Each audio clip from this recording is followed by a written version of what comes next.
Donald Trump has now eviscerated the Pope, the new-ish American Pope. You remember he said this, Pope Leo, just a couple of days ago. Watch. In English, I would simply say, once again, what I said in the Urbi et Orbi message on Sunday, asking all people of goodwill to search always for peace and not violence, to reject war, especially a war which many people have said is an unjust war, which is continuing to escalate and which is not resolving anything. In fact, we have a worldwide economic crisis, energy crisis, situation in the Middle East of great instability, which is only provoking more hatred throughout the world. So come back to the table, let's talk, let's look for solutions in a peaceful way, and let's remember especially the innocent, children, the elderly, the sick, so many people who have already become or will become victims of this continued warfare. To remind all that attacks on civilian infrastructure is against international law, but that it is also a sign of the hatred, the division, the destruction that the human being is capable of. And we all want to work for peace. People want peace. I would invite the citizens of all the countries involved to contact the authorities, political leaders, congressmen, to ask them, tell them to work for peace and to reject war always. Thank you very much. Now, Trump has responded, and let me read it to you. Pope Leo is weak on crime and terrible for foreign policy. He talks about fear of the Trump administration, but doesn't mention the fear that the Catholic Church and all other Christian organizations had during COVID when they were arresting priests, ministers and everybody else for holding church services, even going outside, and being 10, even 20 feet apart. I like his brother Louis much better than him because Louis is all MAGA. He gets it and Leo doesn't. He goes on and on and on and on. I'm doing exactly what I was elected in a landslide to do, setting record low numbers in crime and creating the greatest stock market in history. Leo should be thankful because everyone knows he was a shocking surprise. He wasn't on any list to be Pope. Trump then goes on and essentially says the only reason he was picked is because they wanted someone that could maybe get along with Trump, so they chose an American. He says that if I wasn't in the White House, Leo wouldn't be at the Vatican. Leo's weak on crime, weak on nuclear weapons, doesn't sit well with me, not as the fact that he meets with Obama sympathizers like David Axelrod, a loser from the left. He then tells him, stop trying to be political, use common sense, stop catering to the radical left. We don't like a pope that's going to say that it's okay to have a nuclear weapon. We don't want a pope that says crime is okay in our cities. I don't like it. I'm not a big fan of Pope Leo. He's a very liberal person, and he's a man that doesn't believe in stopping crime. He's a man that doesn't think that we should be toying with a country that wants a nuclear weapon so they can blow up the world. I'm not a fan of Pope Leo. I mean, there's nothing there that I can disagree with.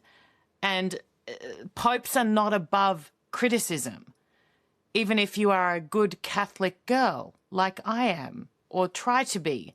I have no fear of neither the Trump administration nor speaking out loudly about the message of the gospel. And that's what I believe. And I am called to know what the church is called to do.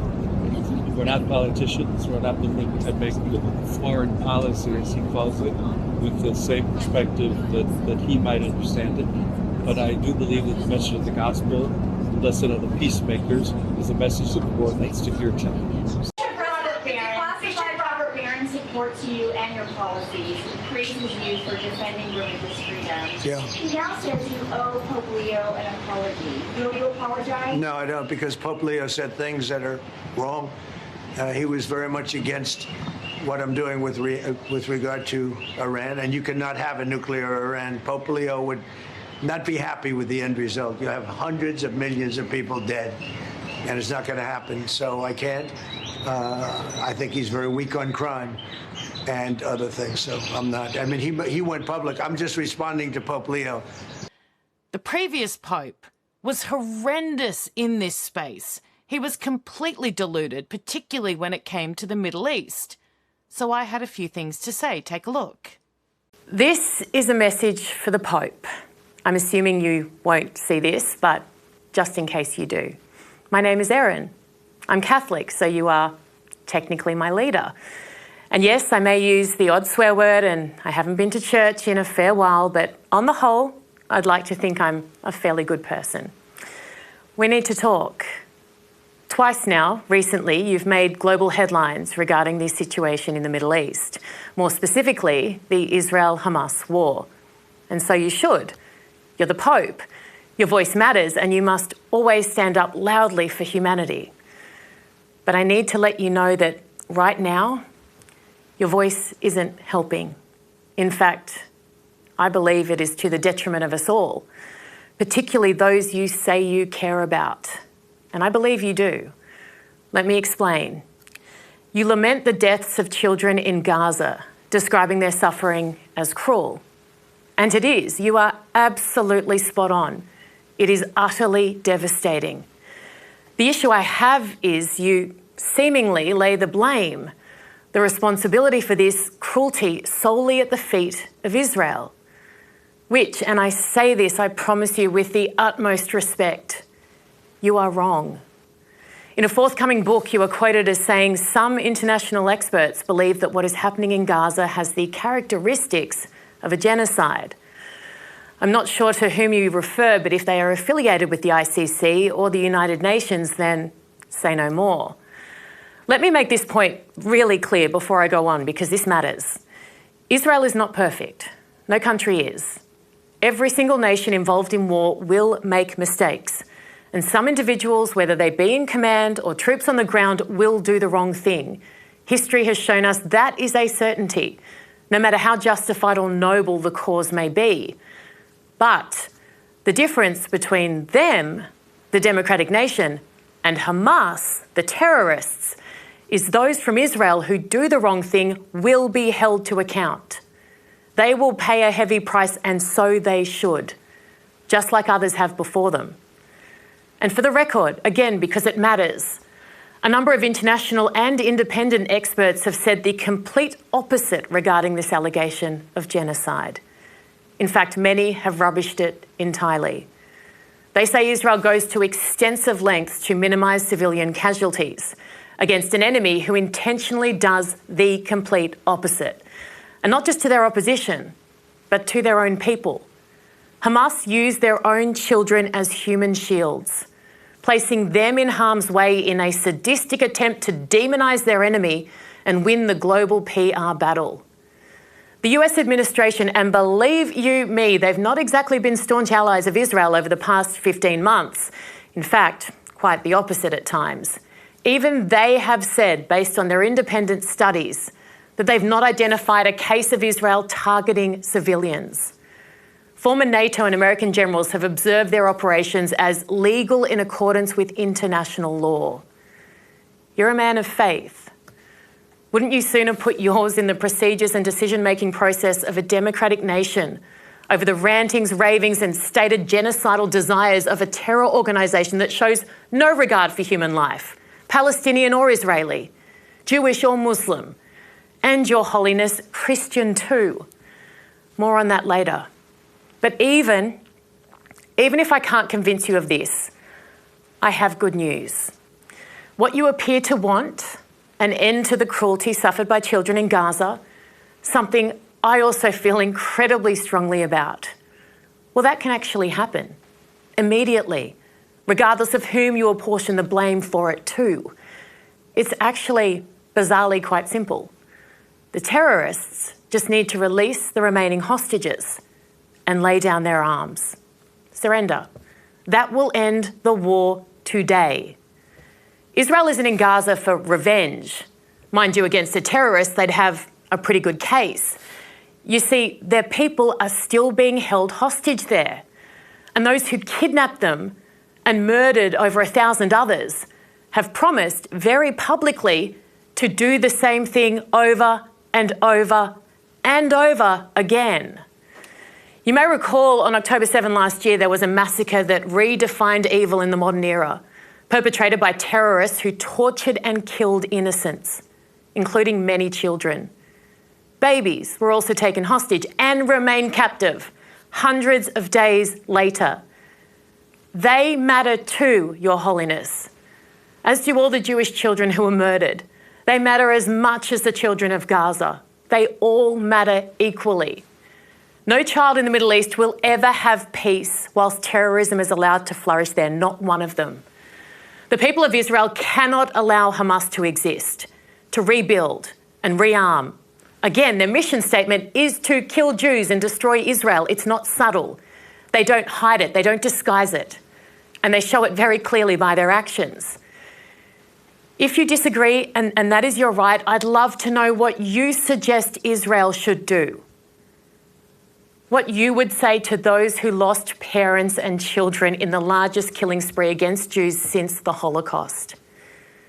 Would you tell them to just leave their people in captivity with terrorists and, like sitting ducks, wait for the next attack?